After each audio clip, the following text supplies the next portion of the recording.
Welcome to Local Bitcoiners, a podcast about Bitcoin meetups. In this episode, Reed and Rev talk with Steve, Scott, and Tali from the Louisville Bitcoin Network. Hey, Local Bitcoiners, Rev HODL back again. As always, I'm joined by Reed, and tonight we have three guests on with us from the Louisville, Kentucky meetup. We've got Scott, Tali, and Steve. And so before we meet Scott, Tali, and Steve and learn about what's going on down there in Louisville, Kentucky at the meetup, I, of course, have a meetup adventure to share. And so last week, I went to Chicago twice. I did a double header. I went to Elmhurst, the western suburbs of Chicago meetup on Wednesday, and as usual, brought my goods and sold a bunch of stuff. That was cool. But what was really cool was there's somebody who we've been building up a friendship through coming to this meetup. I just started going to this meetup this year, and so I've only been there a handful of months. And so not every time each person is there, so on and so forth. But so I've been building up a friendship with another guy there. And this meetup, he had brought some product for him to sell, to participate in this circular economy. And so he was making these smoked salts, which that pairs perfectly with the lamb I'm selling and so on and so forth. And so he ended up also giving me a bunch of these smoked salts to kind of present at these other meetups, see if there's any interest, and then sort of point people back in his direction. So it's pretty cool to see that, through the activity that I'm doing at these meetups with the economic stuff, with selling things for Bitcoin, it is inspiring people to come up with something else that they can do to participate in that way as well. And so that was Wednesday. Then Thursday, I turned right around and went back to Chicago, and I went to the Chicago Bitcoin Collective for their BitDevs. And the Chicago Bitcoin Collective is new, so they're just starting to get their kitchen turned on for the restaurant. They don't have their liquor license yet. And so it was kind of like, you can bring beer, but please keep it in. Do not go into the restaurant with your beer. We could get in trouble. And so I got a burger and fries. And so the fries that were made 100% tallow, beef tallow, delicious, a really good burger, and did the BitDevs there. And that was the same kind of thing. I brought a whole cooler full of stuff, sold a whole cooler full of stuff. And so the cool thing about the Chicago Bitcoin Collective is it is now a Bitcoin hub for Chicago, and they accept memberships. They are selling memberships. And I was able to, don't trust verify, right? Of course I was going to inevitably become a member of this because it's in my neighborhood and I believe in it. But I didn't want to sign up for the membership until I tasted the food and actually went to the BitDevs, right? So as soon as that was complete, now I had verified, yes, you guys are doing a kick-ass job and this is an awesome place. And I signed up for a full year membership there. $21 a month for the lowest tier, right? And I'm out of state. I'm not really in Chicago. So I think that made sense for me. It's not like I'm going in there to do the co-working space or whatever. But so it's just for me, going to these meetups and seeing that the attendance is still up and the vibes are still high, and people are, bear markets are for building, that meme or whatever. It's so true. People are out there still going and having a great time kicking ass. So that's my meetup adventure. What do you have for us, Reed? Yeah, man, dude, the Bitcoiner businesses, dude, it's such a, it's just a high signal business, right? It's like if a Bitcoiner is running a business, you can expect high quality. So glad to hear that they're delivering on that. All right. So my next meetup, I didn't really talk about it last time. So I'll talk for a minute about what my plans are, at least for our next meetup, which is coming up on Sunday, July 19th at 6 p.m. This is again at the Heavy Culture Cooperative in East Hampton. So last time we tried the roundtable format, got really good feedback on it. Everybody kind of loved it, actually. So we normally do the Socratic seminar. So we're going to table that again, and we're going to go forward with this. We're going to try the roundtable idea again. But this time, a few things different. So one thing, I'm going to send out a few suggested topics that we can talk about. And I haven't gone through them. I was considering maybe sending out a podcast or an article or something that maybe we could all read together and then talk about. Haven't decided on any of that yet. But one thing I do want to talk about as part of the roundtable is kind of like what types of things that we want to grow into as a meetup, right? Like we did pretty good rolling out some tools to get circular economy stuff going. Those are starting to be used. I'd say it's still kind of in its infancy. So like, what can we do to make that better? Like, what other ideas do people have? And then what other things do we want to start doing? Like, one thing I want to talk about is what I'm going to call community features, which is a lot of the cool stuff we've been playing with on this podcast, like on our website and stuff. Like, there's pretty cool community features. Like, that's what we're doing. We're building community. We have a place now on the internet, which is our website, where we can all kind of hang out, and now we can find each other and see each other. So with those features coming out with the podcast, it's like natural extension is how much of this can we do with the meetup? And so I was going to talk about some of that stuff with the meetup. And then also just to decide what we're going to do with the Socratic seminars going forward. Cause I know people like those too. And so maybe we'll do every other month or something like that. But those are the kinds of things I want to talk about. But I'm sure lots of other cool stuff always comes up during those roundtables. So I don't know. I'm really looking forward to it. All right. Well, I'm happy to introduce a little bit some of our guests here. Like we were saying, Rev was saying, we've got 3 guests with us here, all from the Louisville Bitcoin Network. And so why don't we start with you, Steve? Steve, why don't you introduce yourself and tell us a little bit about the meetup, and then you can kind of hand it off to Scott and Tali. Sure.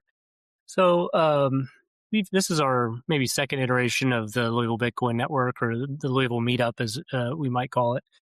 We try to get together once a month, the last Sunday of every month. We typically put on a Socratic seminar, a bit devs like meeting, where I just select a bunch of stuff that I found interesting in the previous month. This month we talked some about Arc and Bark and all the arcades and different names of that protocol. And Sparrow Wallet, some of the core changes and things like that. Some technical, some not very technical. Also, we try and highlight some projects, that we think you should at least try out or use, or, maybe give a demonstration on, I think one time we gave one on eCash and, passed around some Satoshis and things like that. So we mostly do the Socratic seminar, but occasionally we do just like a more of a social meetup at a different location to maybe get some people that are less technical or fear that it's going to be more of a technical discussion to maybe open the door to them a little bit more. Also, we've had a game night before with Scott and Tali's game or games, I guess I should say. There's multiples now. We try and do some different things, but we also are a pretty small group of people, and we don't do very well with the communication of when the events are, or even creating a list or a singles point of communication. It's still a little bit disjointed in that regard, but we are getting better as the time rolls on. But we've done probably 20 with this new format that I was kind of talking about, kind of after we kind of took a step back and found a more solid location, which I think we actually might change because the library has become harder and harder to deal with, unfortunately. I'll go to them months out in advance and say, can we have the room? It's just a little tiny room for like 10 or 15 people. And they're like, it's booked up. Sorry. And anyway, they're not very easy to deal with, but I think we're going to be in the mood to start switching to a different location soon. Maybe a little more social location as well. The library is a little sterile and quiet, so we might liven it up a bit as well. Yeah. Awesome. Yeah. Thanks for telling us about the meetup. And I know I've got some questions. We actually haven't talked too much about BitDevs before, so I've got some questions as a Bitcoin or as a BitDevs organizer. But before we get into any of that, welcome also to Scott and Tali. So I'll let you guys decide who wants to introduce themselves first. But why don't you guys both introduce yourselves and tell us a little bit about what your role is in the meetup and stuff like that. I guess I'll go first. Scotlandberg, that's known in the Bitcoin space for HODL UP, the tabletop game. And together, Tali and I were, for a while, for about a year, we did the Bitcoin Homeschoolers podcast. So we were also known for speaking on the self-custody of education. As far as my role, I'm kind of the agitator of the group, I guess. I just throw ideas out there, and then Steve actually organizes things and gets things done. So I could, but I keep threatening that I'm going to set up a monthly happy hour to complement some of the technical. But that hasn't been. We haven't been consistent with that. So that's still out there. But I just look at myself more as I'm more of a participant. And I selfishly, I want this because we always felt like we were on an island. And so if we have a problem like with location or something else, then I feel like it's time for me to try to do something. But I'm kind of all over the map. Firefighter, I guess. I'm Tali. I am Scott's wife. My role in the BitDevs is not that much. We are a almost 100% men group. I am the only consistent female attendee, and that's been really challenging. I have my own women's group called Orange Hatter, and we have our summer sessions going on right now where we have women signing in from different parts of the world, mostly the US, Canada, Mexico. But tonight was our meeting, and we had someone sign in from El Salvador, which is wonderful. And we went from going from like a 10-week book study kind of setup to a member-led topic focused discussion, so anybody can jump in anytime with an article or something instead of having to commit to a whole series, like a 10-week series on a book. That's worked really well, and I enjoy that very much. Unfortunately, in physical in-person attendance, I've been the only woman for the last year and a half. It's been really challenging, you know. So that's me. Yeah, great guys. Yeah, thank you again for being willing to come on our podcast and talk about all your experiences. And Tali, I think so as part of Orange Hatter, you had a pod. I don't know if you still do it, but you had a podcast at one point. And Yeah, yeah, go ahead. I had a podcast. I hit 100 episodes, and then I wanted to pivot the direction of the podcast, but I ended up just really focusing on women coming together when we can, even over Zoom, so that we can ask each other questions in real time and be able to interact. So that has been primarily my focus over the last 2-3 years now, because I think I launched Orange Hatter like almost 4 years ago. There's like a little bug here. Sorry. Yeah, it's funny. So what made me immediately think of that is our longest recurring, basically our only regular female attendee at my meetup is my mom. And my mom, you got after Grassroots a couple of years ago, we were talking, and she actually went onto your podcast. So Yeah. for people who are interested in hearing about what my mom does at our meetups and what was her path to becoming a Bitcoiner, you can dig up the old Orange Hatter podcast episode with my mom on it. Yeah, I don't absolutely. know what episode number it is off the top of my head. Maybe I can find it and stick it in the show notes. Yeah. Yeah. It's difficult. It's very difficult because I am involved with a lot of local women network organizations, and everywhere I go, people know that I talk about Bitcoin and they show slight interest, but when it comes to time commitment, they're just not there. They just don't have interest in learning more. It's more like, okay, I realize that that's important, but it is on the bottom of my priority list. And you just know that they're never going to get to it because they've got the other stuff going on. They're trying to handle their job, and they're picking up their kids from school, and they're driving them to soccer and ballet and all of that stuff, right? So it's been real challenging trying to get interest locally from women. Sure. And I do think that one thing that is kind of different between at least the men and the women is that I think a lot of times we like to talk about the Bitcoin, like the technical part of Bitcoin, or at least the group that we have in the Louisville Bitcoin Network currently. Mm. And I know that a lot of times we don't get that social connection as well by doing that. But I think we could be better at, doing more events that are just purely social. And, the reason of Bitcoin is just that, like we don't need to talk about it necessarily, but I know that we turn some people off by being that a little bit overly technical, or at least appearing overly technical, for our meetup. It is a really fine balance to walk, though. I was just talking about that very issue with my Orange Hatter group before I hopped on this podcast, which is that it's not that I mind talking about the technical stuff. It's that I get very sleepy. We just talk about that. And then I get up and go to the bathroom like 3 times in a meeting because I'm trying to wake myself up. It'd be very embarrassing if I fell asleep. But, if I'm if we're having a conversation about personal things or personal experience or something, I find myself more emotionally involved.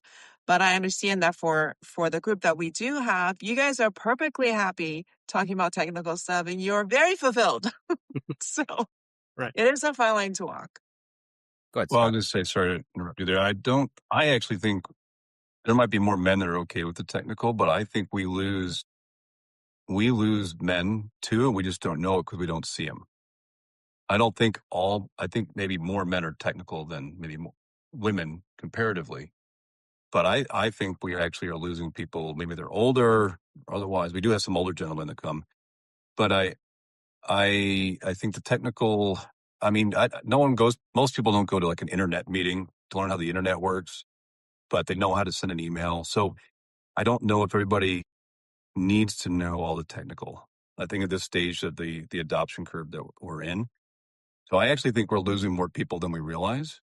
And it so happens that the people who are left there happen to be more on the male side. But I think we're missing an opportunity. That at least in Louisville, I feel strongly that I need to do more to try to make social and make it more open to non-technical people. And one thing we kind of talked about on our last meetup, just indirectly, was the younger generations. We don't seem to attract people under the age of 35. Really, it's people. I don't know if that's the same trouble throughout the meetup ecosystem or not, but we definitely don't have any younger generation users that come to our meetup. Well, so we have the one guy who's having a baby though, so you got to give him a pass. Right. I mean, he's all start, with his family. I can see why maybe he's not getting a pass to leave the house to join us. So Yeah, it's like these meetups, typically the way the time of day that they're at, and the places that they're at are, pretty good spots for dudes to go meet, and not for women and kids. Like maybe people as couples, but like as a single woman coming into this situation, you're going into and a lot of these, in a lot of our recordings, people talk about the location of their meetup being like, it's hard to even find the door, and you feel like you're going into some back alley place. And so I could see how that could be intimidating to show up without knowing anyone as a woman to something like that. And so in permaculture, I'm really into permaculture, and there's 12 principles of permaculture, and one of them is self-regulate, accept, and apply feedback. And to me, like, this is kind of good. Like we're recognizing right now in this conversation that the formats of meetups maybe can change. Maybe it doesn't need to be so technical anymore. Like that, there's a place for that, but that's not all it's about. Because meetups are much more than just learning about Bitcoin at this point. It's about finding Bitcoiners to meet and cooperate with locally. And so you guys, you mentioned like maybe starting to do the happy hour. You have done some social meets, and you've done the game nights. So on those outside of the BitDevs format, does a different sort of demographic of people come to those more oddball meetups that you guys are doing? Unfortunately, no. It's mostly the same group again, but we show up and just don't talk about Bitcoin as much, or try not to talk about Bitcoin as much. But we end up just falling into that same trap and talking about the same things we usually talk about. Maybe each time there's one new person, but the chance of them coming back is 50-50. It depends on how well invested they are prior to coming. How much they have experienced Bitcoin prior to coming to a meetup. So like the game night, for example, would be like like kids aren't coming to this to play the games. It's more just like people having beers and playing the game in a bar or something. It's more the idea. I mean, I think we open to either crowd, but the ones that are attracted are typically again that older 35 plus demographic that is already exposed to Bitcoin in some way. Our best game nights that Tali and I have experienced have actually been away from Louisville, when we've been guests at other locations and someone will put out maybe it said bring your family type of thing. When we went to Shenandoah Valley, we actually did it in a church, and there was a ton of kids running around, and it was really nice. We just had pizza, and it was very informal, middle of the day. The ones that we've had here, by and large, we have a smaller group, so it was attracting a lot of the same people, and it doesn't lend itself to repeat. This isn't like your Wednesday poker night, and it's the same guys with their cigars type of thing. And so I don't think we've done a game night in 2 years now. I feel like it's been a little while. I'm open to it, but I don't think it's one of those things you can force. And so we've had some really great experiences with it, but in large part it's because we were on the road and we would reach out to the meetup organizer in that area, and we would organize something special, and they would advertise it, and that would attract a certain crowd. So I'm not against it. But on the other hand, I don't think if someone's starting a new meetup somewhere, if it fits, then great, use it. If it doesn't fit, I wouldn't force anybody to try it. Obviously I'm biased. I like it, but I wouldn't force anybody to do it. Well, yeah, if you got a game that you made and you could create an opportunity for the local people to play it, I would do it. Right. That's great. The other thing, like, so one technique that we've used locally here to get people to bring their spouses to the meetup is actually to invite them and create, like, on the Christmas meetup here in Southwest Michigan. We make that meetup, like the December meetup, to be the Christmas one. And so it's like, bring your wife and kids, and we're going to have snacks, and it's going to be less of a Bitcoin meetup total thing, but more about just like, hey, the families can get together at this time. And sometimes we do these one-offs, where people will throw a barbecue or something like that. And I know, like, the guys in Indianapolis, they meet in a park. Not like you said, it's not like you can just say every month we will meet in the park and all the kids will play at the playground. But every once in a while, someone says, hey, I want to do a park meetup, and they do it, And so those are some things that it's a Bitcoin meetup, but it's more just about, once again, finding opportunities to interact with your local Bitcoiners. I guess I didn't have a question to follow up that, but it was just yeah. Well, it makes me think too, like, I guess throughout some of this discussion, I was thinking a little bit about like advertising. And really what I mean is more just like, how do we get the word out about like what's going on at the meetup, right? Like if you're doing a different type of thing, right? Like if this is going to be the family night. Well, that's great, because you can tell everyone who's at the meetup, you can go tell them to tell their families to come, because you don't have like a direct line of communication to everyone's wives, like who's coming to the meetups. And so, like, if you wanted to do a different style, like we've been talking about, like Tali, you had some great ideas, right? Of these more, socially friendly, not so Bitcoin technical type meetup. Well, how do you tell? You have the one meetup.com page, and it's like, well, how do you get access to like a different community who might still want to come?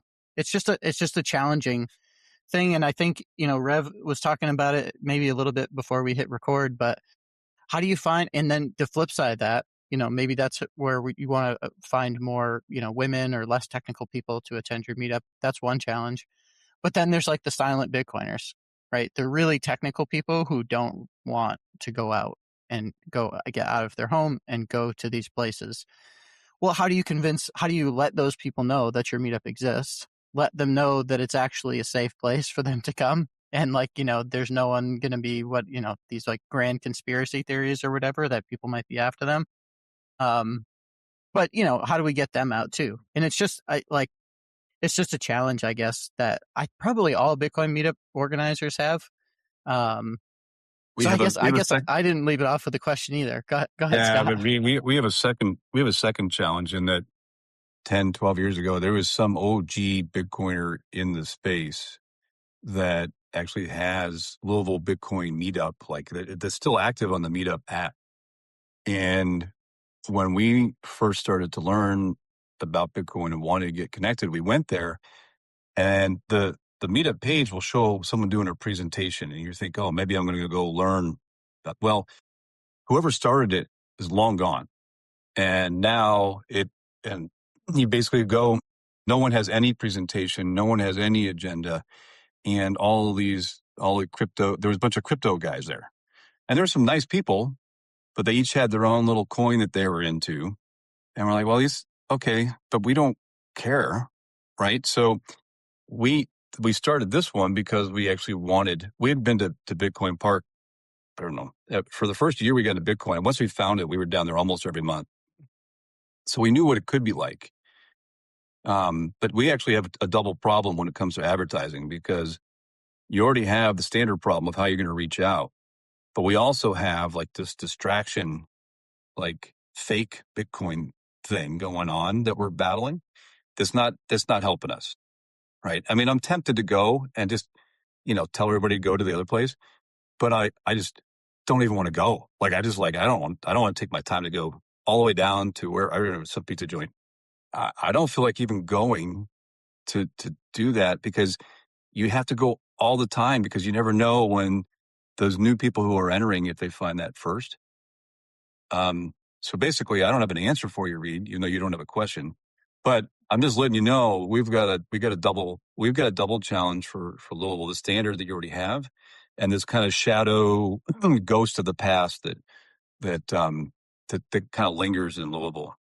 I also, if I can add, feel like the big question is, when we have a Bitcoin meetup, what is our purpose and mission? Are we looking for other Bitcoiners to build personal relationships, or are we trying to spread Bitcoin around? And if we're talking about this being a freedom money kind of thing, then in my opinion, it is more important for us to build relationship, even if we just have a handful of people, so that we know each other on a personal level and not just always talking about Bitcoin, so that we have that support system, because it is very lonely when you stand by Bitcoin and you're going to be challenged in all different areas of your life. So if we're talking about building relationships, then what are we doing at the meetups if all we're doing is talking about Bitcoin? That's not building relationship. That's like going to a lecture and thinking just because somebody sat next to you, you're going to be friends with that person. That's the way I see it. So the way I run Orange Hatter is very, very different in that we don't talk about Bitcoin for the first half of our meeting. It's like, how is your week? What's going on with you? What's going on with your kids? What's going on with your health? Who are you? And how can I show you that I care about you? And vice versa. And once we build up that relationship, then we go, okay, now let's talk about Bitcoin. What's going on in the space right now that you care about? We can talk about different topics, but the focus is always the relationship, because in the end, Bitcoin is also just a tool. It's nothing more than a tool that records value that you have exchanged. I think we lost somebody. I think Rev didn't like what you said. I think he signed me off. Rev is upset. I think He'll be back, I'm sure. You tell Which is when he odd. comes back. We'll say He he's never like, he never has internet problems. I'm not sure what happened there. yeah, we'll give him a hard time. We'll tell Tali that he doesn't like women or something. Well, I guess what I'd like to do. I think one of the main topics that we really wanted to talk about. So I guess just to give you guys like a little bit of background. So with this podcast, Rev and I have been doing a lot of what I call during the pre-show, or during the when I was talking about my meetup, a lot of community features. And so we've been adding all kinds of different things to our website and different things to the podcast format to try to get the people who listen to the podcast more engaged with, how do we get them to send in questions? How do we get them to send their meetups in? We want to be reading off their stuff and promoting the things that they have going on. And so one of the things that we've started to lean into a little bit here is what we're calling kind of gamification. And so we came out with these leaderboards, and we're trying to say, hey, this isn't just about like who's sending us the most sats. It's like, hey, who can be the most consistent? Like who's like who are our ride or dies? Who's our core group? Who's like listening to all our episodes and interacting with us on nostr and things like that. And so with this kind of gamification of some of our features and functions and tools, we thought this would be a great opportunity to talk to some gaming kind of experts in the Bitcoin community. And I was looking at your website. I didn't realize you guys had so many different games now. I knew about HODL UP, but there's a lot of other games here as well. And it just kind of made me start thinking, like, building these games, it's a difficult thing to land, right? In just that sweet spot, right? It's got to be hard enough that it keeps your attention, but like it can't be like you don't necessarily want it to be like an 8-hour game. Like it's got to be like a reasonably constrained thing. So I don't know. I guess I was just, maybe you guys could talk to us, I guess for Scott and Tali, if you guys could talk to us for a couple minutes about the games you have, but then I'd love to hear more just about like your process about like how do you create a game? Like that's a challenging thing. My guess is Tali's going to want me to take this one. I'm sorry.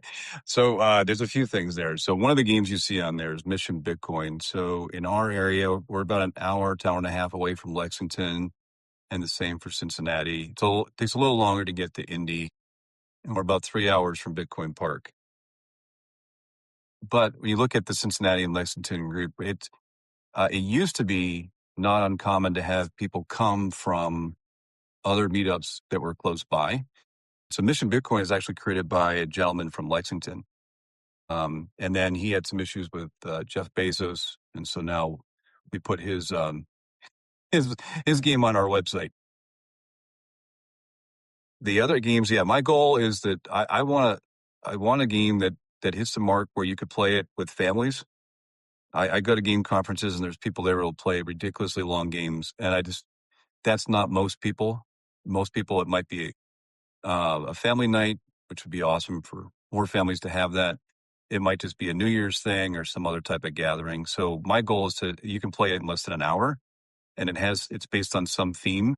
And that's what I did for HODL UP. The one that's on there now, this is a prototype box. This isn't not exactly what it's going to look like. But Fed Up, I know this is an audio version only, but Fed Up is in production now, and that's based on only fiat. And so it's like Clown World. You get to throw some balls. So if you can't play it in less than an hour, most people, I just think the average people who buy a game for entertainment, they're just not going to play it. And the only way to hit the mark, like you're talking about, is just game testing. So I start with an idea, and then I'll base it on a theme. So Clown World Fed Up is based on monetary policy versus fiscal policy, and how do I stack up rules and red tape, and how do I stack up money? And I want somebody to end the Fed, right? That's apply. I just wanted it to be something like that.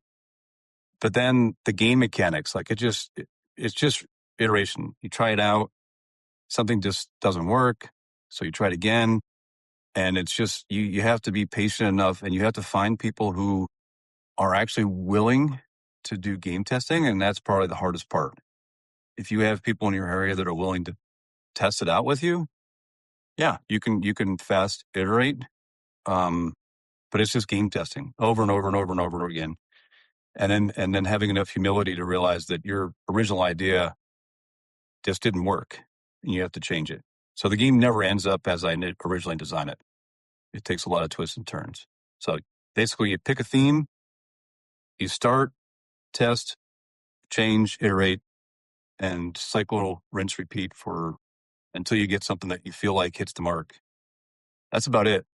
A lot of patience, and don't do it if you're trying to make money. Because it is not a. There's 5,000 to 10,000 new games come out every year. I mean, it's something that if you have a passion for, you can go for it. Obviously, I have a passion for games and the education side, so I want to mix those together. But and I talk to a lot of other game people who aspire to have games. But if you don't have that feeling, then I wouldn't look at it as a business opportunity. It's just if you happen to enjoy it, then give me a call or text me or something, and I'll try to help you out. But just know that you're doing it because you have a passion for I think the fellowship is a huge part of it, and the fun of the game, some strategy in there that can also be fun. I'll say with HODL UP, if you're around Bitcoiners, they'll get competitive. They might put real sats on the table or talk Bitcoin smack to each other. But it's designed to be a family game where you could play safely with kids as well. So that's what I shoot for. That's it. Just patience. Just keep trying and trying and trying again. The game testing aspect of it, I think, is pretty interesting when we start to think about applying this gamification to something like a Meetup or nostr, because like HODL UP is a game that's ultimately it's helpful in learning about Bitcoin, right? And helping to understand how Bitcoin works. And so there's an incentive there through playing the game to learn. And so a big part of what we're doing with this nostr gamification is we see a lot of power in nostr, but there's not a lot of it's like a solution looking for a problem in a lot of ways. Like nobody's really come up with use cases to show off how cool all this nostr stuff is, right? So if we just make a game out of it, now it's just like, okay, here's a fun way to show off how there's like all this cool interoperability things we can do. And then it creates incentives for people to break the game. Like essentially you can win the game by breaking it at this point, and that's creating the incentives for playtesting. And so like when it comes to meetups, I know Steve, we talked a little bit pre-show about that, the nonce game that often gets played at BitDevs. Do you want to talk about that for a second? Explain that. Sure. It's just a game that I believe Steve Myers created. He's in Nashville. He basically just came up with a good way to pick a target block, somewhere that's going to be in your meetup. So the next, the third next block from now. And then what you do is you put in I think it's 8-digit hex code that you think is going to be the closest to the actual nonce of that block that you target. So it's kind of a fun game. You can do it just kind of at the beginning and say, here's how the quick rules are. You just basically guessing a random number, because that's all that miners are really doing anyway, is guessing a random number. So you're trying to guess what they're guessing. And, you give away some sort of swag at the end, that is Bitcoin related. So somebody can walk away with a prize, and everybody likes to win. So, why not play a little game to, allow that to happen. Yeah. It's And so great. Have once you guys again, done it before? Rev, have you guys used it? It's really slick what Steve created. the only time Steve I ever Myers. played it was Yes. at Bitcoin Park. Yeah. When we were there together for grassroots at that BitDevs. But so that's another example of like, okay, here's a game where you're getting by playing this game, you're now getting a better understanding of something related to Bitcoin, and it makes it fun. And then you could potentially even come away with something that you wouldn't have otherwise at the meetup. And so I don't know, I guess this is kind of leading into like coming from that perspective of game design and everything, like, and we've already kind of discussed like some of the incentive problems of getting these different demographics to show up to meetups. Like, through this discussion, is anything like popping into your mind of like a game we can play to create incentives for people to come to meetups, different people to come to meetups, different ways of interacting at meetups? Well, you go first, Steve. I was just going to say, I think that you guys are heading the right direction with nostr and things like that, where the social graph is already built in. So if you are on nostr, you already have the social graph, and you can tap into that a lot more easily. And I think that the real world gamification of your people that show up consistently and things like that, those are going to be the ones that most likely work in the long run. Just trying to find, ideas or metrics that you can, find ways to make it interesting enough that people want to do that thing, and also win. I mean, because again, I think most people like to win, even if it is just, a high five or whatever the hell you win at the end. It's better than nothing, right? You get that recognition and things like that. But I think it sounds like you guys are headed in the right direction. I'd like to head that way as well. Just because AI is making it so much easier to build these applications, and just throw shit against the wall, and if it sticks, great. If it doesn't, then just throw it away and try again. So I think that I've learned a little bit already from some of these things that you guys are doing to build that community around nostr. Yeah, it's really cool. One of the things, so, you mentioned it's cool that if you already have your social graph on nostr, but actually the games are really cool if you don't have a social graph as well. And the reason why is because now all of a sudden, like, if you, like, I've been trying to tell other meetup organizers, for example, because I think a lot of meetups, like, okay, even if you are active, like me, I'm a great example. I'm active on nostr. My meetup has an npub. I never use it because I'm always using my personal one. And so, like, if you have an npub that's like very lightly used, or like you generated it some years ago and it doesn't really have any miles on it, and you don't have any followers, what's the point? I'm shouting into the void, like all these things. Well, if you start interacting with our show, now all of a sudden you're all over our website. We're talking about you specifically all the time. If you boost our podcast, you get put into our follow packs. So, like, we have ways that other people, you want to find our community, you can go automatically follow all these people. We're featuring all their top boosts. The boosts get read off, but then the top boosts stay on the website. And so, like, there's all these cool ways that now all of a sudden, if you've got an npub that doesn't have very many miles on it, now you're going to get like a nostr focused podcast talking about your npub all the time. And so it's actually kind of a good way to bootstrap, a new npub or an npub that's been lightly used. Um, so that's been really cool to see some of that stuff actually happening. And we're seeing some success stories. Like, I've used that kind of pitch before to say, hey, because I've heard before too, like, people don't, it's hard starting over, right? It's hard coming to a brand new place where you don't have any followers and you don't have any community yet. Well, we're a community. Like, if you listen to the show, now you have a community on nostr. And so those are some of the things that we've done with the podcast. And that's kind of what I was saying during my little segment in the beginning. I'd like to try to figure out ways to bring some of those, like, whatever it is that we're doing, like some of those community features, to my meetup to see if we can get people interacting that way. But yeah, I mean, in terms of gamification, I think it's also interesting that Bitcoin itself, like, you can't talk about Bitcoin without talking about game theory, right? Like, there are some gamification pieces.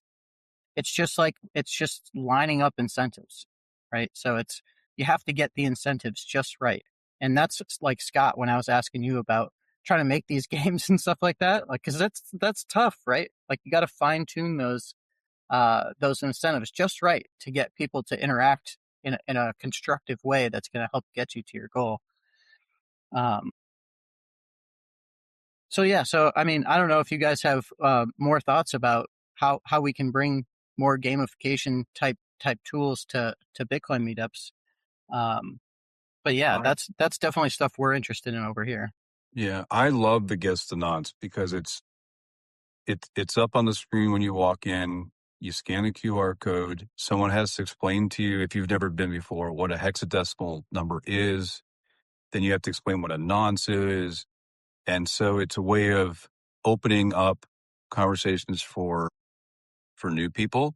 For people who come on a regular basis, they get a chance to win a hat or a hardware wallet or a game or whatever it is. So, and it doesn't take very long because you do it when you're up front, and then and whoever stuck around to the end and you read off the winners, it doesn't take very long. The bit devs that I was attending in Nashville, I found to be a little long. Like, a couple of them would just be like, they'd be like hour and a half, 2 hours. And Holly's looking at me like, okay, I'm out. Like, you go ahead and you can keep sitting here if you want. So you got to be careful of your time and what are you doing it for? I don't want people to come to a meetup because they're only there because of the prize. But if you get a prize because you came, I think that's still pretty cool. Like, you feel good, right? You got your hat, you got your hardware wallet, whatever it was. So it depends on what's the reason for it. Is it to help, with the conversation for new people? Is it to kind of like add a little bit of variety to it? I like it for those reasons.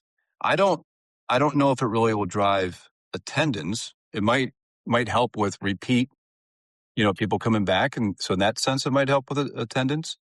But you just got to know why you're doing it. Not everybody likes games. I mean, I wish more people did, but I would say keep it short if you're doing it for the general masses. And I then think that does get into like a good point that we haven't really touched on yet is like, so, all right, if we want to like create incentives for people to come and participate at our meetup, whether that's to get to either create incentives for people to continue to come or create incentives for new people to come, regardless, at the heart of it all is like, why are people, what are we doing this for in the first place? And so like in the example of Louisville, why are you, what is the main driving force that is causing you guys to continue to run these meetups month after month? I think when I looked at the website, the earliest one that was there was in 2024, like in January. And so it's been a few years and you guys have been doing it. So what's been the biggest driving force behind that? Sure. Well, For me, go ahead, sorry. Don. Go ahead. I No. was going to say the BitDevs format started in 24, but we started the group earlier than that. But when we first started, it was just because we wanted to stand apart from the crypto Bitcoin people. So we started by having it more of a social gathering just to see if we can find each other where we are. And we didn't find each other here. We found Steve and our other co-founder in Nashville. It was that difficult for us to find each other. And so originally our intention was just so we were not alone where we are. And then it evolved from doing socials to doing BitDevs, but we have been doing this for a number of years. Yeah. I'll let Steve go and then I'll go. Yeah, I was saying for me, I think that I'm still trying to find the actual mission for myself, what it is that I want to do. I like to educate people. That's one of my passions. But right now, the meetup for me and the BitDevs for me is just to exercise my Bitcoin muscle, so that when somebody talks to me, I'm up to date. I'm not weak in in all the areas. And I do it just selfishly almost for myself, just to these are things I like to talk about, and these are things I want to learn about, or I want to hear somebody else's opinion on. So I bring it up in a Socratic seminar way, and selfishly, that's what I do it for currently, is for myself. Yes, there, it hopefully does enrich other people's lives in some way, but right now it's really just so that I, stay strong and I'm up to date on, the goings on of the Bitcoin. Yeah, ditto on that. I mean, both those pieces. We were on an island when we were first trying to get into we went to Miami and we didn't know anybody. So you're around a whole bunch of people who are quote unquote Bitcoiners and we felt like we were isolated. So having people in the area without having to drive 3 hours to Nashville, I would say is priority number one. But exercising your Bitcoin muscle, I like the way you worded that, Steve. That's exactly what I go there. I'm like, okay, I haven't been following things as much as I did when the first few years getting in, and I lose. And there's so many changes happening so fast that it's more, the technical is almost getting more even harder to understand than earlier. So if you have someone new come in, I mean, heaven help you. Like you're just right here, it's going to be overwhelming. So yeah, I mean, it's. And I think to that point, I think that our demographic is changing. The people that, once were our core audience, the technical people, the people that run their own nodes and things like that. Not that we've tapped them out, but we may have found a large majority of them. And, we need to be more approachable for the common, person that doesn't care about how to send ACH payments via Bitcoin, right? Or the technicalities that are, similar to an ACH payment. I don't think people want to know or care. They just want to open up their, Venmo wallet and send some money, and I don't know that those people are interested in Bitcoin meetups as well, but I think that, the demographic is slightly changing from the hardcore run your own node crowd to a much more diverse, set of people that are interested in Bitcoin. Yeah. I mean, we have found occasionally, like after the Samurai Wallet thing, we found out that there are people in our area that are very technical. Yeah. Yeah, we had one of the developers that came to our local meetup, right? just out of nowhere. And so for them, my guess is they know more. No offense, Steve, but they probably know more than you on some of that stuff because they've been. So. They're at a different. They're committed at a different level. They don't need it. they don't need the bit devs because of what they're already living. And so they don't, I mean, I guess it comes back to what are you doing it for? And you do have people come in and they're confused about that. A lot of them are, the new folks will come in. They're not necessarily young, but people come in, they'll be asking investment type questions. And so your 101, your introductory type of thing is trying to go back to the basics of, what this is, just literally what's going on with it. Though if you want to have an impact, those are probably the ones we need to reach out to. But if you're inside the Bitcoin space, the people who are already technical, they probably don't need to have a BitDes every month for the rest of their lives. So they probably got to a point and they're like, I got enough. Right. Or they can do their own research, right? They can do their own research. They're going to go to smaller conferences. They're going to do something else. So that's sort of what I'm talking about, though, is when we come together, are we rallying because we stand behind the same philosophy of sovereign money, or are we just going to talk about Bitcoin until the end of time? And it's about relationship building at this point, at least to me, to be able to stand strong, because we are facing a lot of oppositions in different ways. So, yeah. Agreed. Yeah, I see. We've talked about it a bunch of different ways. Like, we've this exact topic. Why are we doing this?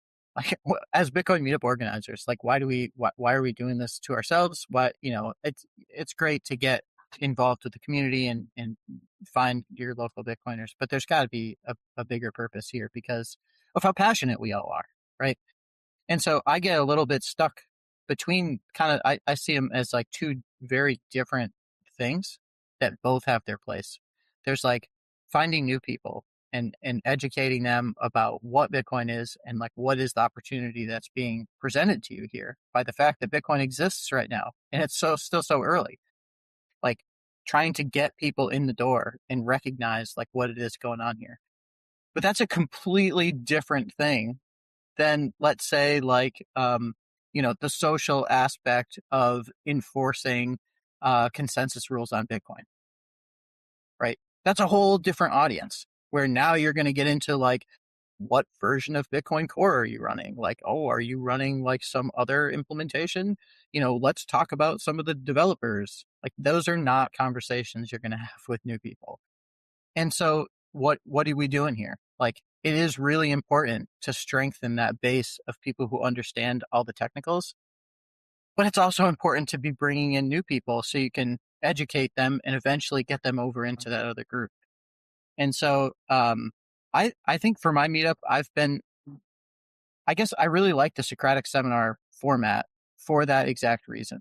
It's like a way for you to, no matter who comes to my meetup, if we're doing a Socratic seminar, it can be tailored to whoever's there, right? Because we're just going to throw a topic up on the screen and start talking about it. And if everybody's got beginner questions, we'll talk about beginner questions. If people want to talk about super advanced stuff, we'll talk about that too. And so that's one of the things. Maybe this is, we're running a little bit into our hour mark here, but I did want to get to some of my questions on BitDevs.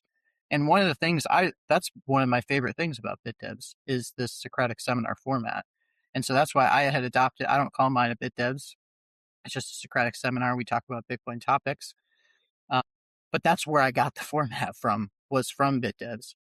And so I guess I'd love to hear what you think about Socratic seminar, but then I'll just slip in my other BitDevs question and you can get to it if you have time. But there's other tools too, like BitDevs. It kind of seems like, as far as meetups go, there's like this underground sort of culture of BitDevs, right? You guys all seem to kind of have the same websites and you talk about a lot of the same. I know it's decentralized. I'm not saying there's like a centralized source of truth about what you guys are talking about, but there's like some kind of subtle coordination going on that a lot of the other quote unquote regular meetups like don't necessarily have.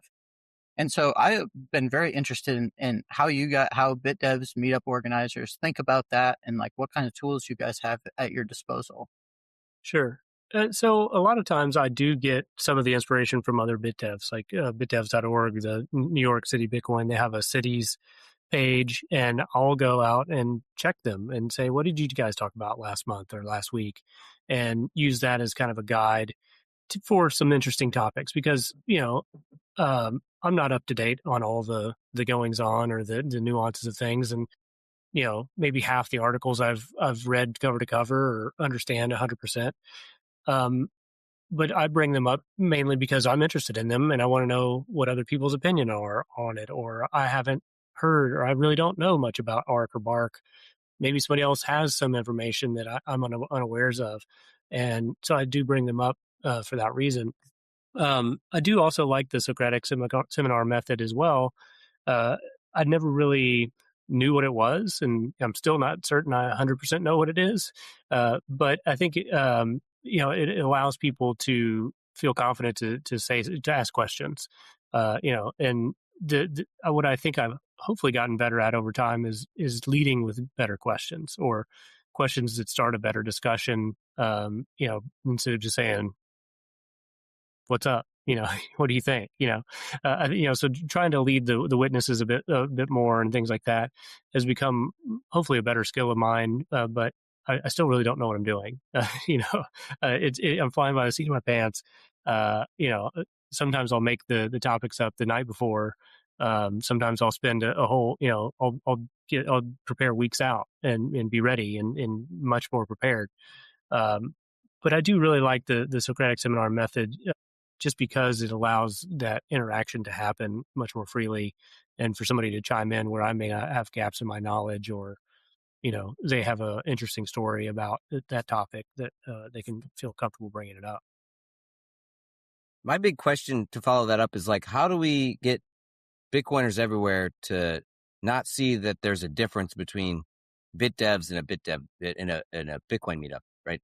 Like, Right. the bit devs is a Bitcoin meetup. I go to the bit devs meetup in Chicago, and I bring my stuff for sale, and I do the same thing that I do at the bar, and that I think is one bridge that we need to cross here. Is like, there seems to be some difference, like, oh, this is the bit devs.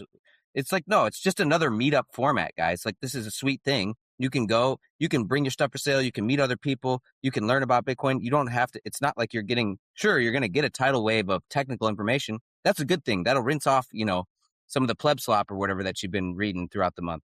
And I don't know. I love the bit devs. Sure. And I think part of it is marketing. Like, we don't market it as a bit devs on meetup.com, just because if you're unawares of the Bitcoin world, you may not even know what a bit devs is. So we market it more as a meetup. But if you read on in the description, it'll tell you it's a bit devs and Socratic seminar and so forth. But I do think it's kind of a marketing problem. We need to trick them more into to just coming because it's more fun than it's more technical, for sure. Okay, well, we're kind of getting up here on the hour mark, and so I guess I'd like to just maybe go around the horn a little bit here and see if there's if people have key takeaways that you guys think would be kind of a good way to kind of sum up what we've talked about here today, or some of the themes we've talked about, or if there's other things that you didn't have a chance, like we sort of ran out of time and you had other things you wanted to bring up that we didn't touch on. This would be a great time to do that. And so I guess maybe we'll go around again in maybe the same order that we let off in. Steve, would you have any kind of follow up or final thoughts or anything? Yeah, I think that the things I picked up from our conversation are, just trying new things. I know you mentioned it, and we really didn't talk about it much, but like you said, a roundtable discussion where people bring their own, articles to the meeting. That could be something we should try out. Just so people feel like they have a little more ownership of the meeting, things like that. Also, we don't really even mention that we need help, doing these things.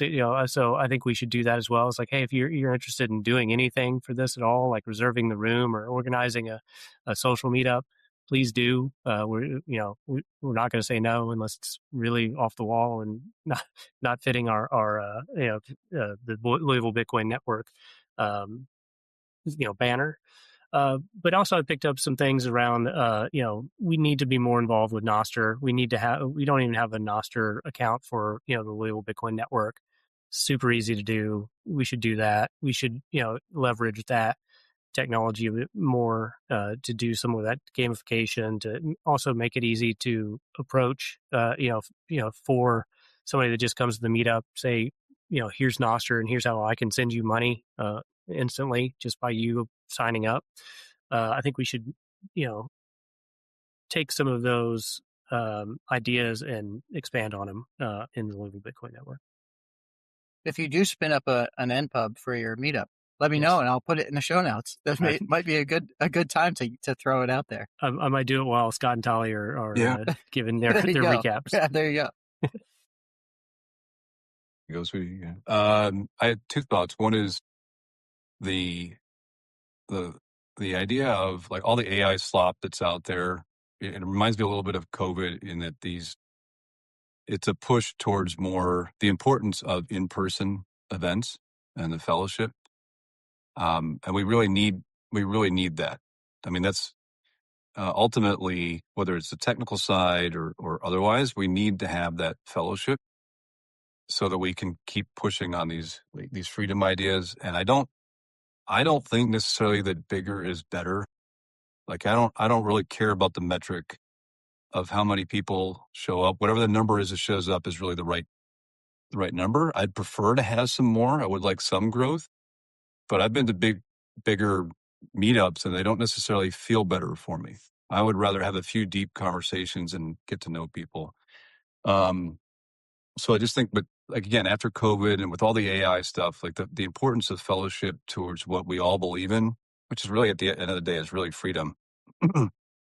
I think, it's the fellowship side that that's the theme that I keep coming back to.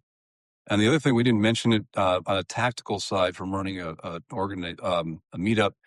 I don't like Telegram personally. I know some people really like it.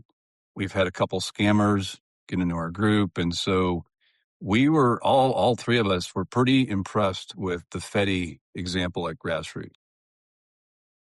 And so we are going to, just as an alibi fire, that is something that we're going to try to work on over the coming months, is trying to figure out how do we make a transition to a technology. And then when people come in person, that's part of them learning, right? You're like, well, what is this thing? Well, that's a whole separate conversation now. You can start telling them about all kinds of things.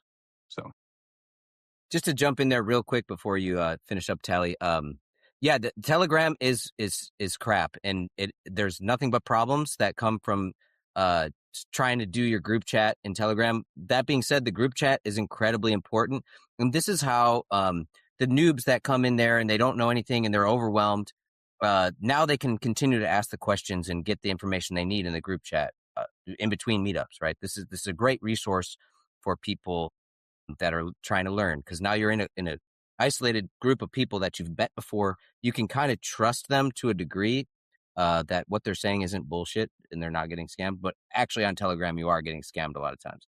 And this is actually now Signal. We thought Signal is a great solution. And just today, there's somebody was impersonating somebody on Signal now, and so it's coming over to Signal. And the other problem with both of these two options are that the Signal servers could go down at any point. You lose your group chat, right? The Telegram servers go down at any point. You lose your group chat.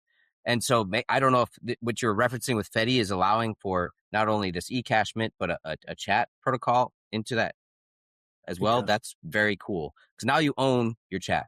Anyways, I just wanted to follow up with that. Go ahead, Tali, with your final thoughts and what you got. Yeah, so from this conversation, I just feel very strongly that because we are a small group, that once we become very clear what our mission is, whether that is building strong relationships with existing Bitcoiners or that we want to spread Bitcoin further past where, ourselves, we pick one and then we just stop apologizing for not doing the other bit. And we just strengthen and focus on what we choose to do. And the right people will show.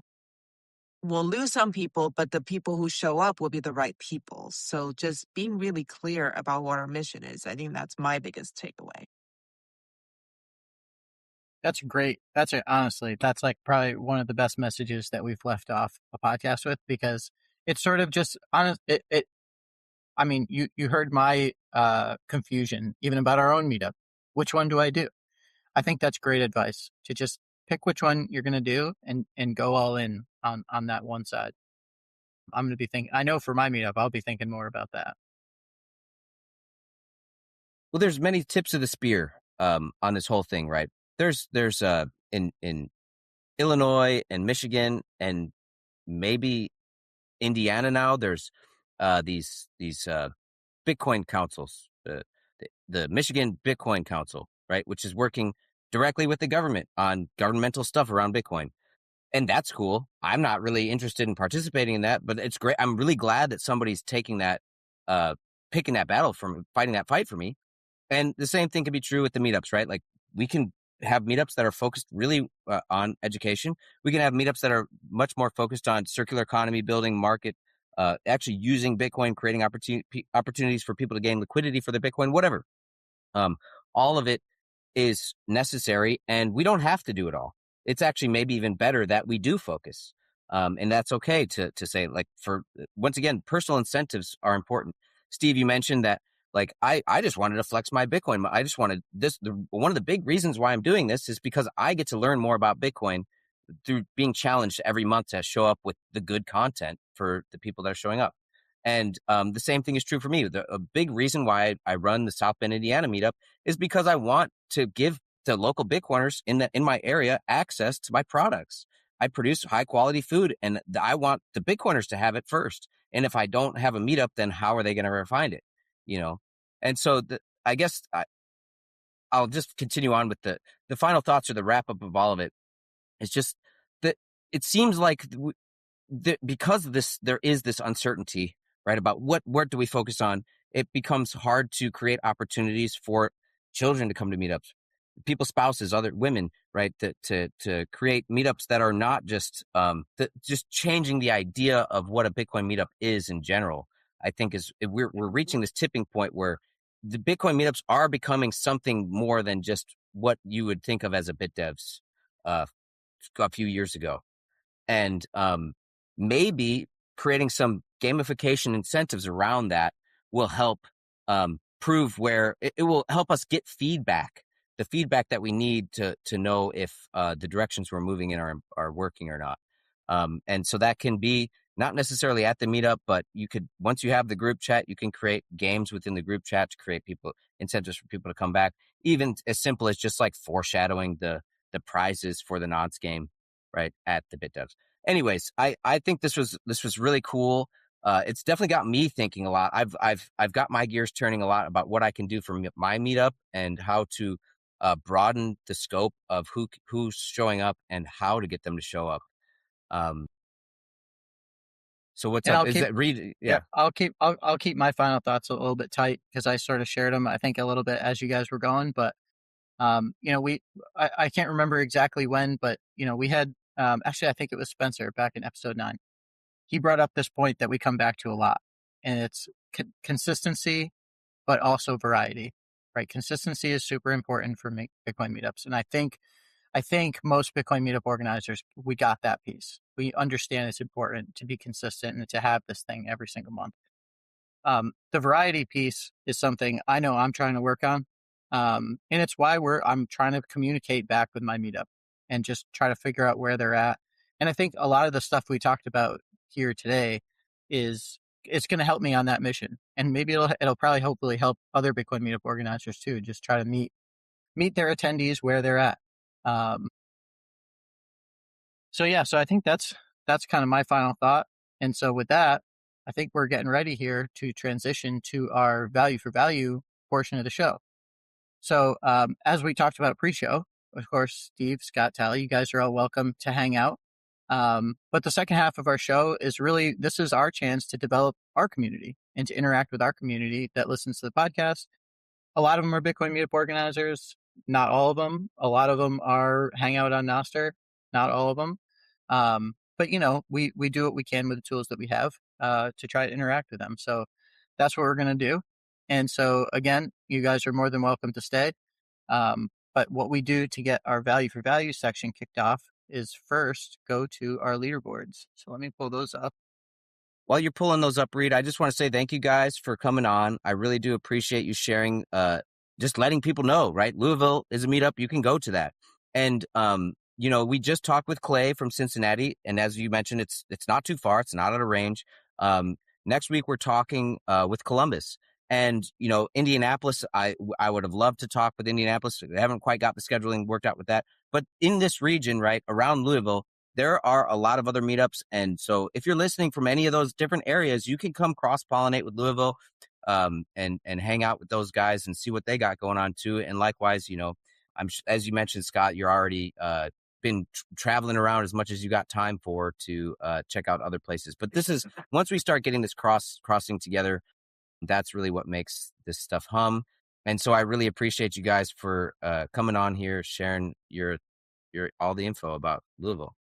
Well, we thank you guys for the opportunity and appreciate what you guys are doing. And yeah, this is part of it, right? You just get to meet other like-minded people, like-valued people. So appreciate this. Yeah, thank you. Thank you both for having us.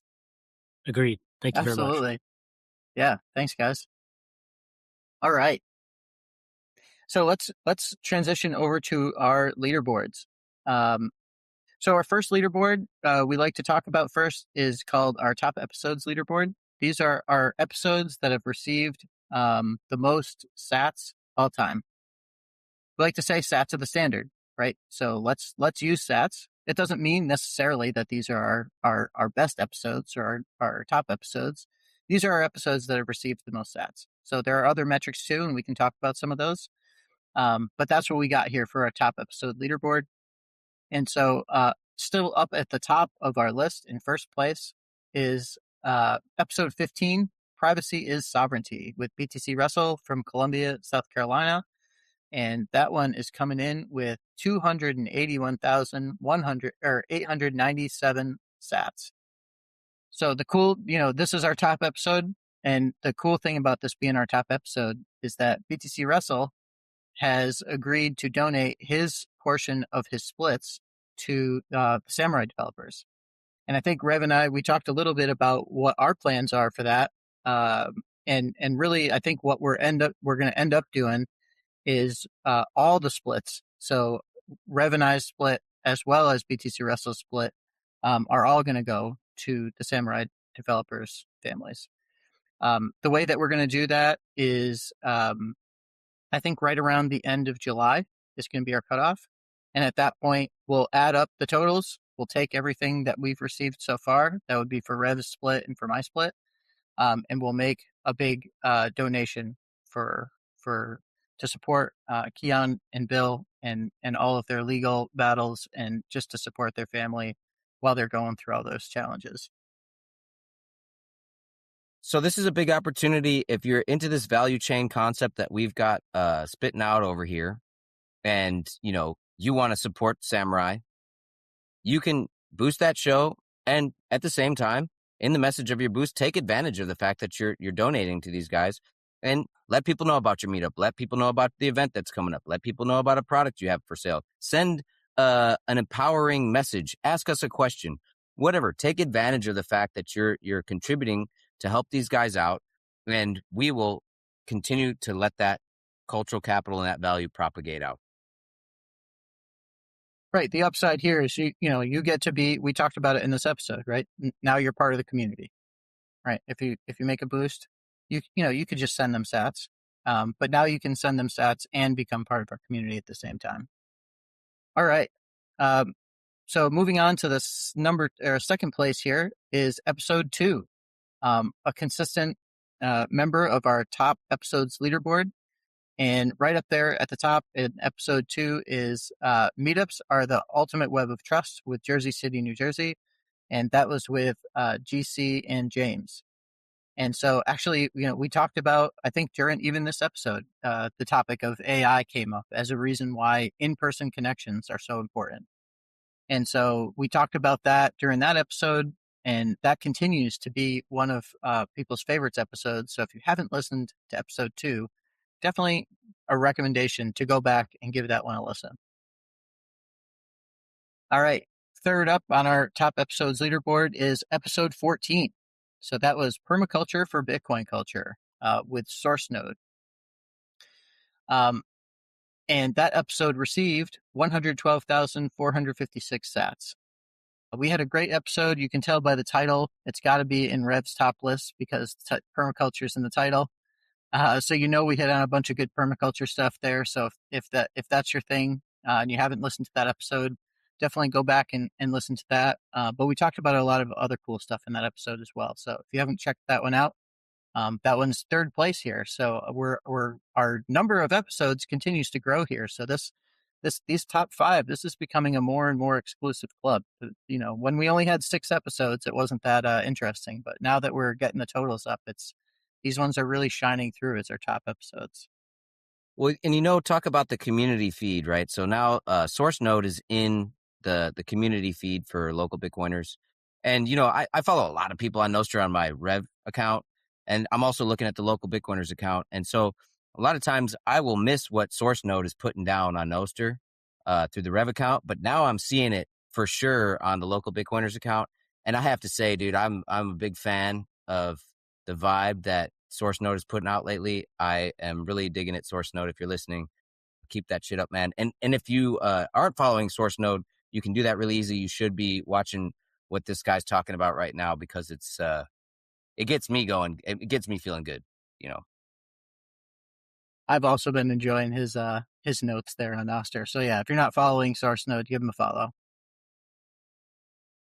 All right, 4th place would be episode 9 with Sir Spencer, which of course came up during this episode. This is one of our top episodes. We refer back to it all the time.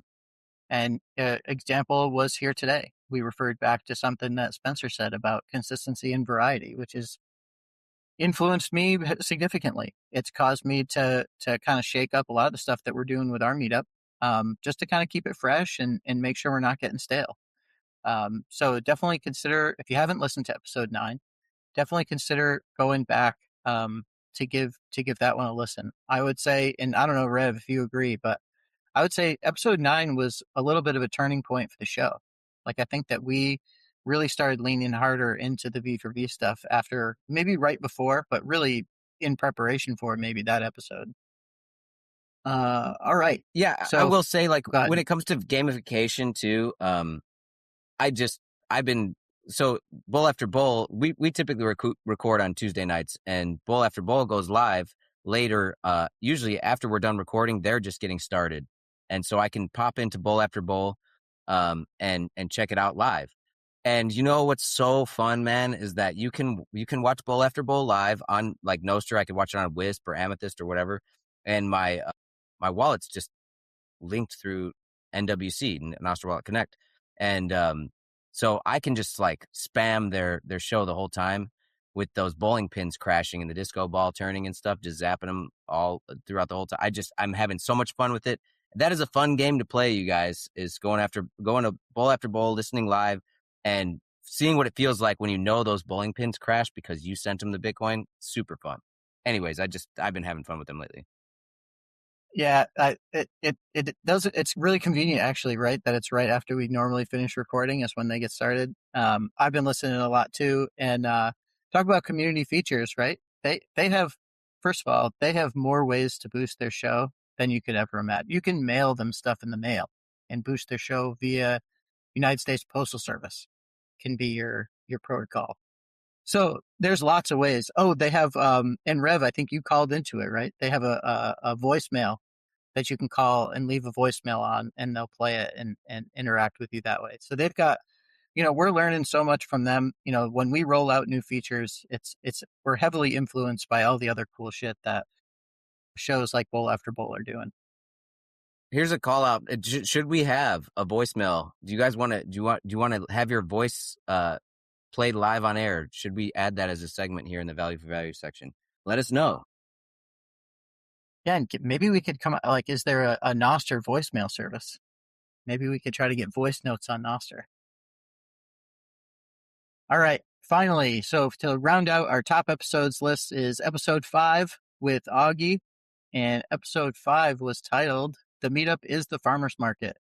And so that episode really kind of got us kicked into high gear, talking about all the different local marketplaces that pop up at the Bitcoin meetup, trying to get this peer-to-peer, like start using Bitcoin as money. And in that episode, if you thought, oh, we can't do the circular economy thing at my meetup, well, if you listen to that episode, you're probably going to get like 30 ideas about things that you you probably can do that. So if you haven't listened to episode 5, go back and give that one a listen as well. All right. So that rounds out our top episodes.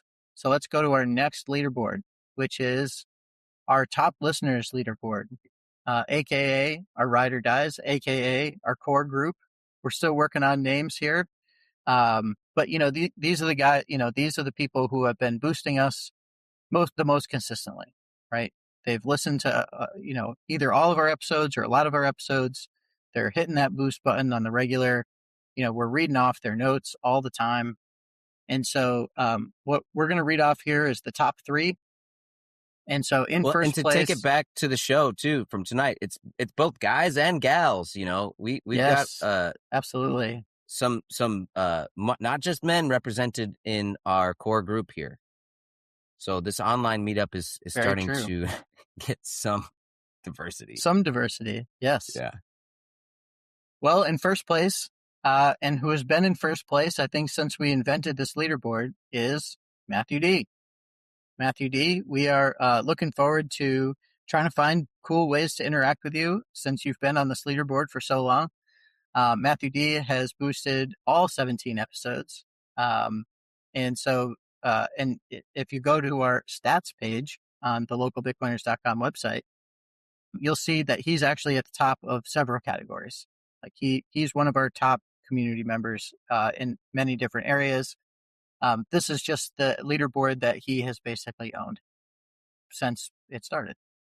So Matthew D, thank you again for your continued support. And then right below Matthew D is Permanerd. So Permanerd went on a streak a few weeks ago, and it looked like he was going to keep up here with every episode. And I actually wonder, he may have boosted the wrong episode. I was actually looking into it right before the show when I saw the leaderboards come out. So Pernerd's at 16 episodes, but I was like, oh, I swear he sent in a boost this week, and he did. He sent it on episode 16. So I don't know. Maybe he wanted to send 2 boosts to episode 16. Maybe he clicked the wrong episode. I'm not sure. But Permanerd, you're right there. You're second place, 16 episodes. So thank you again for all your support. And then in third place here is Nostr Gang. So Nostr Gang is at 11 episodes. And yeah, it's every week. It's actually, Nostr Gang is almost always one of our very first boosts that we get. Show launches, bam. Like, it almost seems like a few minutes after I publish it, we got a boost coming in from Nostr Gang. So thank you, Nostr Gang, for your continued support. And then also, of course, Matthew D and Permanerd. You guys are our core group. And thank you all for listening to our episodes and boosting and interacting with the show. And actually, we talked about a little bit here today, like the game testers, right?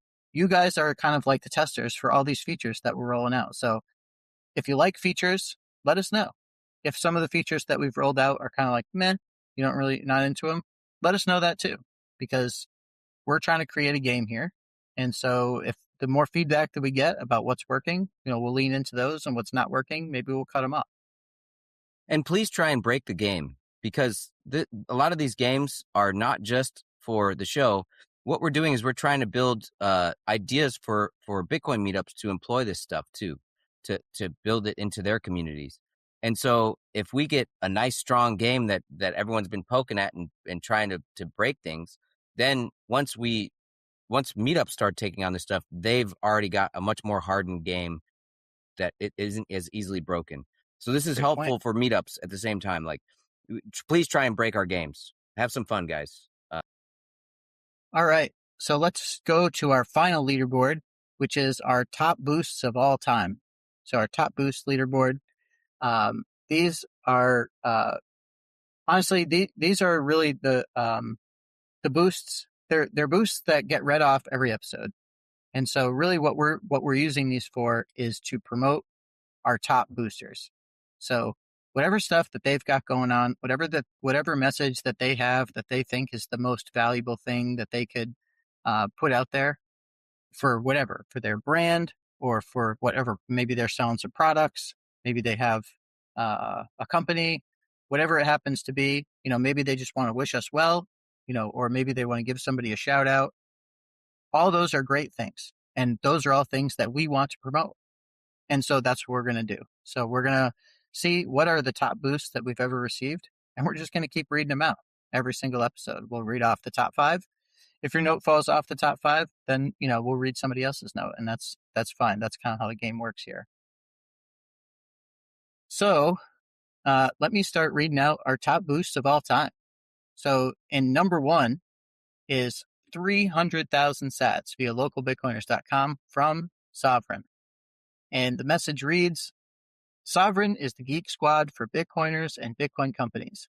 Come check us out at sovereign.io, spelled SOVREIGN. Thanks, Reed and Rev. And so that was a show level boost. And so it wasn't on a particular episode. But yeah, thank you to Sovereign for using these features and playing along with the game. And we're happy to promote your message here. So thank you. And in second place is Sovereign again. So let's read Sovereign's other message here. So this other boost was for 200,000 sats, also via localbitcoiners.com. But this one was not a show level boost. This one was on episode 15, Privacy is Sovereignty with BTC Wrestle. So coming up here towards the end of the month, this entire boost is actually all going to end up going to Keon and Bill, the Samurai Developers donation fund. So let's read Sovereign's second message here. So it says, Sovereign focuses on helping individuals, families, and companies integrate Bitcoin into their personal and professional lives with confidence, recognizing the crucial role it plays in the broader economic picture. If you want to dig deeper into self-custody, node running, or point-of-sale implementation, Sovereign has your back. Thanks to all the Meetup organizers out there for keeping the grassroots Bitcoin ethos alive. Go to sovereign.io, spelled SOVREIGN, for support on your Bitcoin journey.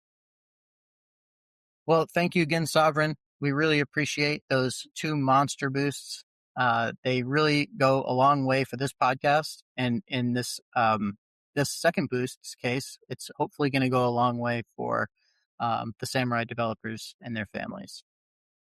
And so whether that was intentional or not by Sovereign, the way that they chose to boost the show, the first way in the show level boost, so 1/3 of that goes directly to our wallet, in which we are using to give back to so you can earn these sats back as being part of our community or having a badass podcast that I'll go and boost or zap or whatever.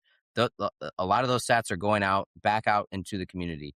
And then the other boost was just now, because of our match for we're giving all these sats directly to Samurai. So Sovereign has really they placed these big boosts accordingly so that most of those sats still go back out into the community itself, which is super cool. And Brandon Karpelis is he's at the Chicago Bitcoin Collective as a member, and so these guys are like Source Node running a meetup.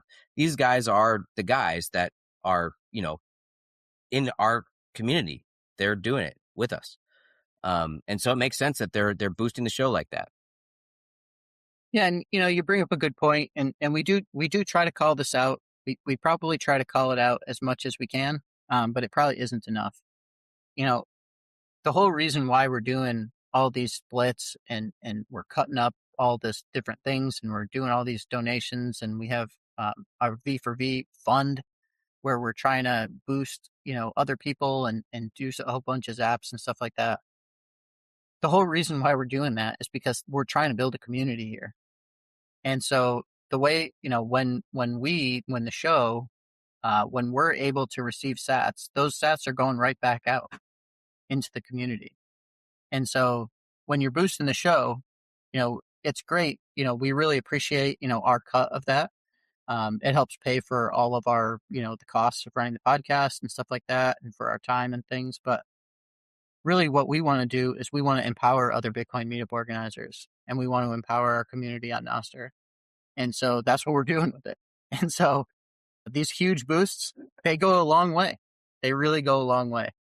These, it allows us to do, we're zapping people a lot more than 21 sats, right? We give out, if you find a bug on the website, it's 1,000 sats, or if you give us a comment or good feedback, 420 sats.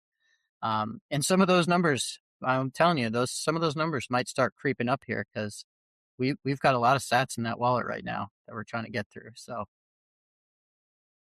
all right, let's hit the last couple here. So we've got next on the list is 105,000 sats via localbitcoiners.com. And that is from BTC Jackalope. And his message is, escape to the Listening Loft cabin in Wilmington, Vermont. A modern 2-bedroom retreat featuring a signature vinyl record listening loft, luxury bedding, and a peaceful deck. Perfect for skiing at Mount Snow or a relaxing getaway. Pay in Bitcoin and get 20% off. Visit listeningcabinet.com for more information. And that boost came in under episode 2, Meetups are the Ultimate Web of Trust, Jersey City, New Jersey. Well, thank you, BTC Jackalope. We're having fun interacting with you on Nostr. I'm happy to see you over here. We like getting your account some views, and hopefully people are going to check out listeningcabin.com, and they can check out, even if they don't book, they can at least check out your cool place, because that place is really awesome, actually. So yeah, BTC Jackalope has been, I as far as I can tell, he's at least posting one song a day. And so this is on brand for the listening loft, right? Is like, Absolutely. This guy clearly is into music. And so if you want to hit, find a cool track, a new track every day that this guy's putting out there, he's doing that on Nostr, so you can give him a follow. Yeah, some of those tracks that he shares, he used to send them to me as like a text message. And at some point he's like, I should probably just put these out as Nostr notes. That way more than just one person gets to see them. And I was like, that's a great idea. Why don't you go ahead and do that? Because I still see them anyway. So, all right. Well, thank you again, BTC Jackalope. All right. Next on the list is our third boost coming in from Sovereign here. So 100,000 sats via localbitcoiners.com. And it is again from Sovereign. And their message this time is, here's what I'm thinking. Sovereign focuses on helping individuals, families, and companies integrate Bitcoin into their personal and professional lives with confidence, recognizing the crucial role it plays with the broader economic picture. If you want to dig deeper into self-custody, node running, or point-of-sale implementation, Sovereign has your back. Thanks to all the Bitcoin meetup organizers out there for keeping the grassroots Bitcoin ethos alive. Go to sovereign.io, spelled SOVREIGN, for support on your Bitcoin journey. And this time, this one came in for the episode with Source Node, episode 14, Permaculture for Bitcoin Culture with Source Node. And let's read off the last one here. So the last boost came in via Fountain, and it was for 69,421 sats via Fountain. And the message is, attend your local meetup, and if there isn't one in your area, start one. Local Bitcoiners is an essential part of my 40 HPW, BTC Wrestle. And he boosted the episode that he came on, Privacy is Sovereignty, with BTC Wrestle, Columbia, South Carolina, and that was episode 15. All right. And that so BTC rounds out Wrestle our leaderboards. putting his sats where his mouth is, and he straight up just preceded that whole effort with a big boost. All going to Samurai now. So cool. Thank you, BTC Wrestle. And so that rounds out our leaderboards. However, we do, before we move on to our boosts, there's a couple things that we like to do. And a lot of these things are coming from our stats page on localbitcoiners.com. But we also have a new homepage now on localbitcoiners.com. And we've got some cool stuff. Hopefully it's a lot higher signal than our old homepage. Our old homepage, this website continues to evolve, right? So the very first iteration, it was just a place where you could find our episodes. That's all it really was. And so the old homepage was just a list of episodes. Well, the new homepage is really now you can see more clearly what all these different community features are that we're rolling out. You can see the guests who have come on the show. You can see our top boosters. You can see some of the stats. We have a leaderboards. If you want to find the leaderboards, now you don't have to go search for the nostr notes. You can just go right see the leaderboards on the homepage. So definitely, if you haven't seen the new homepage on the website, go ahead and check that out. But really what I wanted to do is shout out the streamers real quick. We like to do that. And so not too much shake up here in terms of the order, but here are some of our top streamers. So we've got Logs coming in with 11,388 sats via Fountain. We've got Chad F, who streams via Castomatic, and he's up to 9,628 sats. We All Eat, Pleb to Polymath, Used to Read a Lot, Hot Wax Social Crub. We've got Random Junk, Julio, Eric PP, Chief Monkey. Thank you guys. There's something about watching those streams come in, and I've still got the notifications on for my Albi Hub, my Albi Go. It's constantly, your guys are blowing up my phone constantly, and I love to see it. And so love to give you guys a shout out. Thank you for all your support. And we all of our stats and stuff, we treat streamers and boosters the same. The only difference is the streamers that doesn't have a message. So you're still in all of our support pages and tiers. All of these stats get counted just the same as boosts. So thank you all for your support. Yeah, so if you want to make the Louisville meetup all Scott, Tali, and Steve, you want to make their day, hit that stream button and just blast them with some sats every 10 minutes or whatever it is, the cadence on there. Every minute, I don't know. It's crazy. It's cool. And the last thing I want to bring up are our zappers, right? So we also get zaps, right? We get zaps on our nostr notes. And because there's zaps, there's data that's publicly out there. As long as they're public zaps, then we can pull the data. And so one thing that has changed, I think, since last time is we've had a top zappers section of the stats page for a while. However, we weren't exactly giving the zappers quote unquote first class treatment. So what that means is that if you sent us a zap, thank you for the sats, you get a little place on the website, but you're not part of the community. Well, that's changed now, right? So now, as long as if you've zapped us at least 100 sats, right? So this isn't for the people who are doing like zapertising for one sat zaps and stuff like that. Like that's all, none of that stuff. But if you've zapped us at least 100 sats, like if you've hit us up for 21 sats like 5 times, bam, now you're a community member, right? So you're going to get your NPubs can be featured on our page. You're going to get entered into our follow packs. We're going to start following you, all that stuff. So yeah, zap us on nostr. It's a great way to contribute to the show, and we appreciate it. All right. Well, I think that rounds out most of the stuff that I wanted to talk about for leaderboards, website stuff. I miss anything, Rev? Was there any of the top zappers that you wanted to point out? Do we have any? I know Cleveland has zapped us. Top zappers. Pretty good. Yeah. We mentioned that last time, right? Yeah, we mentioned last time Cleveland sent us a huge zap. They sent us a 21,000 sat zap. So thank you to Cleveland Bitcoin. And now you're over in you're on our supporters page now. So thank you for that. And yeah, hopefully we'll find more cool ways to give back to people who have contributed the most to the show. We're looking forward to coming up with new things. I've got this kind of heuristic that I like to use when I spend my Bitcoin. And so I like to spend my Bitcoin with those who have the highest probability of earning it back from someday. And when you zap us on Nostr, all that Bitcoin, that we are not getting splits of that. That is going directly into the Primal wallet, which then is in the pool for being redistributed back out. So like you might zap us over the course of some time to add up to a lot of zaps, but we are working on ways for you to earn that Bitcoin back. So just keep that in mind. You can spend Bitcoin with us, and you may have some opportunities to earn Bitcoin back from us through that interaction.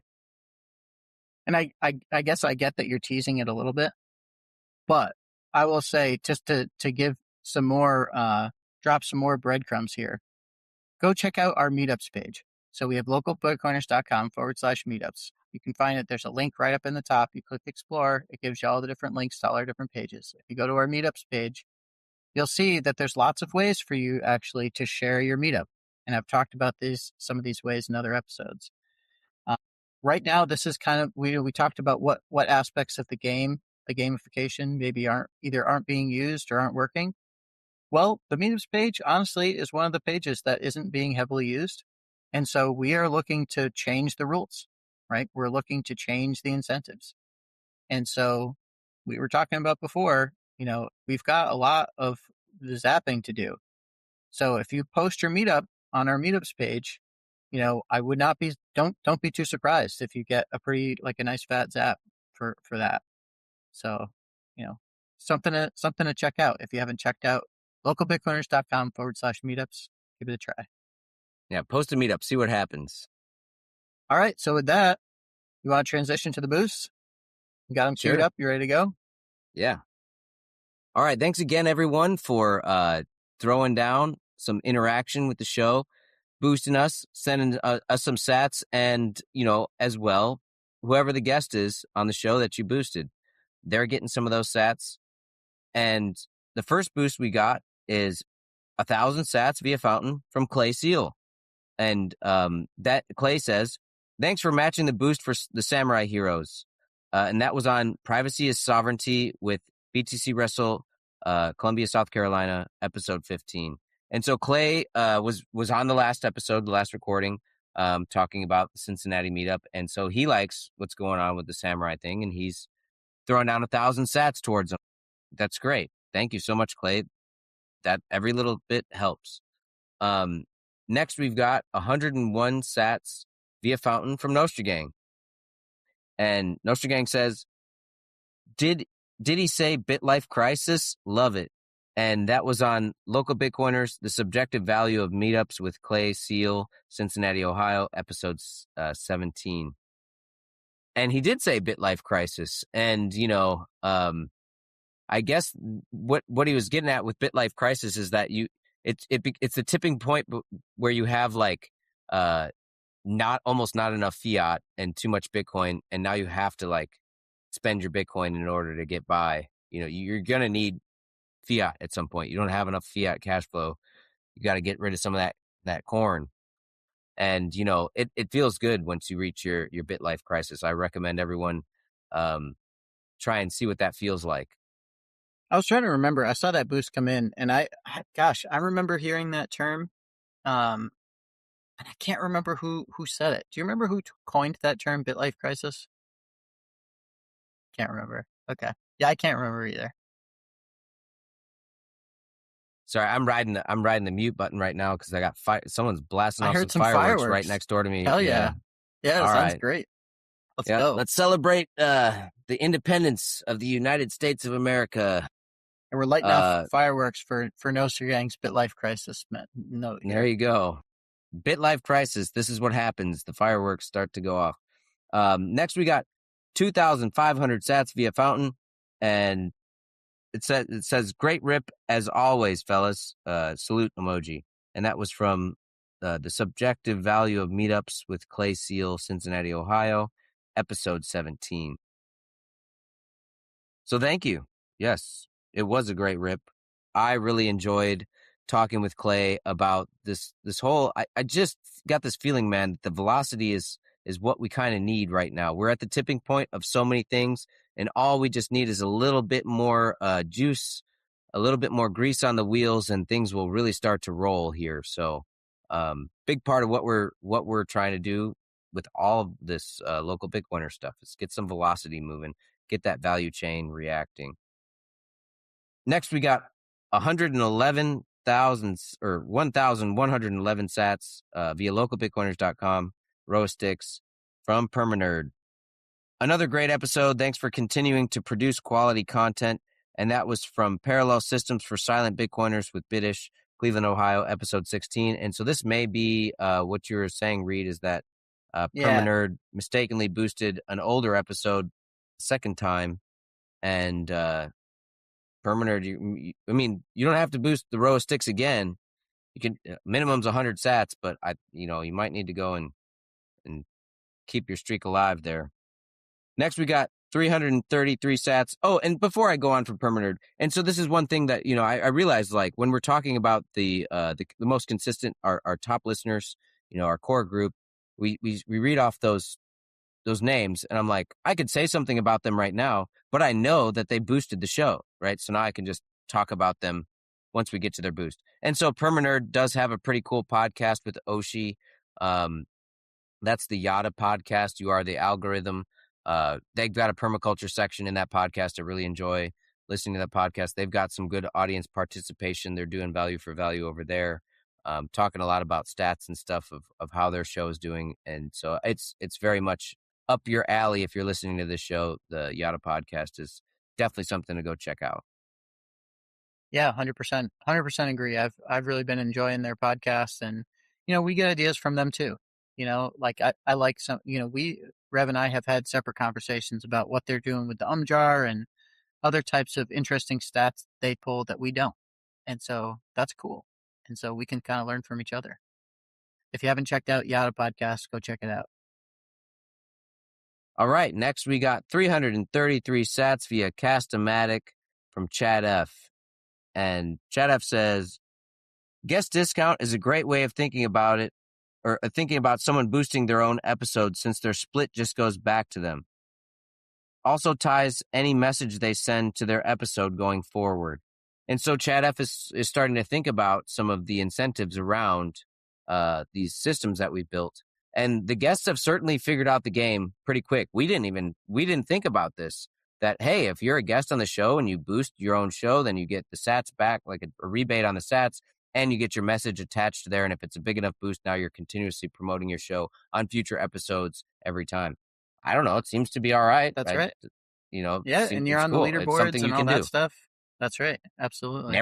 Never thought that would be something that would happen, and here it is. Wow, interesting feedback. And so that's what I'm saying, guys. You can figure out ways to break these games, make it the most beneficial for yourself when you're playing with us.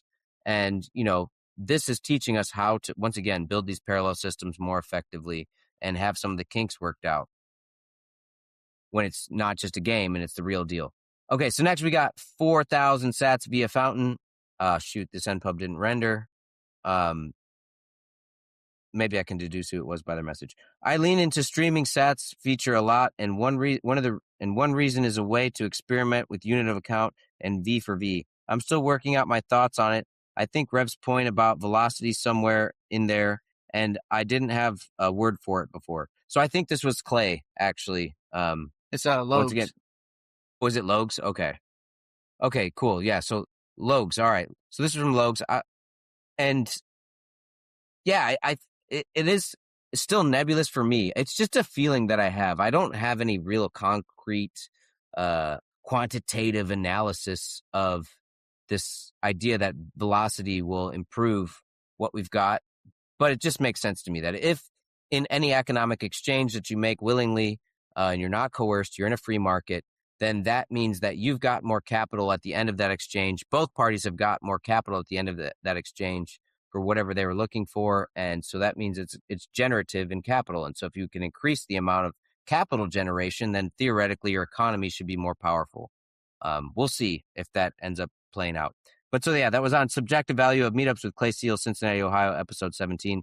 Thanks. That's a great boost, Logs. Appreciate it, man. Next, we got 5,000 sats via Fountain from Whitsixer. Whiter? I don't know how they're wanting us to say this name. WHIT6R. Whitsixer? Whiter? Damn, I don't know. I haven't figured that one out either. Whitber? It's a mystery. So many great topics in this podcast. I can relate to many of them. Definitely start your own meetup. Cleveland Bitcoin had 2 different groups going who didn't know each other, and one day one person, Rocco, connected the dots for our group. We instantly doubled in size. It can happen. Also, want to mention that the longer I've been in Bitcoin, I began to actually enjoy spending sats versus only saving them. It will sneak up on you, and it becomes very satisfying. Save them, but spend them too. And that was on Subjective Value of Meetups with Clay Seal, episode, or Cincinnati, Ohio, episode 17. And so I feel the same. I'm proud to have a good opportunity to spend my Bitcoin. Even right now, when it's like, I know I talk about, this velocity and sats come in and sats go out. But like right now, most of the sats that I'm earning, by the time I go to spend them, are worth, they have less purchasing power. I'm sending out more sats than I'm receiving for selling my stuff. But I don't mind, because of course I'm gonna buy a year membership at the Chicago Bitcoin Collective. I don't care that it's the market is down and I'm gonna have to give them more sats. Oh no, I gave them more sats. That's actually good. That's what I want to be doing. I want to support them. And so, I'm very happy to spend my Bitcoin because I have connected with the local Bitcoiners and found great opportunities to make sure that those sats go to somewhere which will swing back around in my direction in some form of capital, one way or another. Great boost. Appreciate it. Thank you, Whitsker. I'm just going to go with Whitsixer. Whitsixer. And see if that seems, that's nice, right? All right. Next, we got 199 sats via fountain from Alice A. Sat standard is the way. Order a nostr value pack for 210,000 sats. And she's got a price chart going up emoji. And that's the subjective value of Meetups with Clay Seal, Cincinnati, Ohio, episode 17. And so, if you don't know, Alice A is doing this thing called the Nostr Value Pack. And so she's kind of aggregating a bunch of good Nostr products into one package that you can test them all out, order it all in one place. And I think this is what Biddish was kind of talking about, is that this is a part of that whole thing that they've got going on there with ordering a bunch of products from Nostr merchants and then redistributing them at the meetup locally. So this is Alice A's way of doing that as well for the Nostr meetup, the Nostr culture, the Nostr location. And next we got, what's funny too is, so she's got a line chart going up after the Nostr value pack, but really this is Nostr because it's priced in sats. It's at a discount right now, right? The sats are on sale right now, so 210,000 sats isn't back when we were at 100K, maybe that was $210. Well, today it's only like, I don't know, $120, something like that. So these if when you price your stuff in sats, it really should, like when the price is down like this, it should accelerate because everything's on sale. So go check out Alice A's Nostr value packs. They are on sale. Next up, we got 5,000 sats via fountain from Matthew D. Ohio is all right, but Michigan is better. Hand up emoji. And that's on subjective value of Meetups with Clay Seal, Cincinnati, Ohio, episode 17. Well, Matthew D, we it's true. Michigan is pretty great. I wouldn't say, value is subjective. What is that? Yes. The whole thing. Well, it's ordinal. So you can't necessarily say that Michigan is twice as good as Ohio. But like as a Michigan Bitcoiner, you can say I prefer Michigan to Ohio. Right. Sure. And so there's no way to quantify like how much better Michigan is than Ohio. But Matthew D is saying, you know what? Ordinally, Michigan is higher on the list for me. And it makes a lot of sense because Matthew D is a Michigan Bitcoiner. And That's right. Matthew D, we did tease it a little bit, talking about how we can, get all your participation with the show to pay off. And I'm going to be in contact with you about that pretty shortly here. So keep an eye out. And then finally, 420 sats via fountain from Undisciplined. I love the idea of using Meetups and any other existing concentration of Bitcoiners as distribution hubs for Bitcoin products. And that was on Parallel Systems for Silent Bitcoiners with Biddish, Cleveland, Ohio, episode 16. And I agree. This is finally hitting. Like I said, I keep seeing it, man. We're on the teeter-tottering. We're at the tipping point for a lot of these parallel systems to be built up enough with enough participants where we can start to move into the next phase of succession here, where we're getting a little bit more cooperative, we're getting a little bit more connected, and things like this distribution hub stuff is starting to become actually useful. So I'm excited for it. I'm here for it. Let's just keep starting meetups, going to meetups, shouting from the rooftops about how great meetups are and all the things, all the extra utility and value you can get from your Bitcoin, how much capital you can generate from going to a meetup. We don't need a lot of people. We just need people to do it. Yeah, and I'm having fun just brainstorming and stuff. Like I kind of felt like even this episode, maybe this should have been part of my closing thoughts, but I really appreciated the fact that we were almost kind of brainstorming on air, right? Like we're trying to figure this stuff out too. Like it's not like this meetup thing is a locked in done deal. We're done growing and evolving. No, we're like right in the middle of trying to grow and evolve. And so hopefully this podcast is a way for people to come and share their ideas, right? So even if it's not something you're doing with your meetup now, you're like, I've really been thinking meetups are being underutilized for these types of areas. Well, we'd love to hear from you. Send us a boost. Tell us your ideas. Reach out to us. We say it in the outro of every episode, but you can find our email address is just in the show notes. Send us an email. You want to come on the podcast? We'll almost certainly have you on if you're a Bitcoin meetup organizer. So, come on, talk to us about your meetup, talk to us about your ideas. We'd love to hear them, and we'd love to help try to get your message out there. So, I'm just having a great time learning all this stuff and trying to figure out the best ways to do some of these different things. And I'm having a blast. Well, beautiful, Reed. I don't have anything else. If you don't got anything, let's go. Roll the outro. Episode complete. If you run a Bitcoin meetup and want to talk about it here, reach out. Check the show notes for contact info, link to meetup organizer resources on GitHub, and more. Send us a boost of any size and advertise your next meetup. We'll read it out on the next episode. And remember, attend your local meetup or start your own. Local Bitcoiners are always just one meetup away.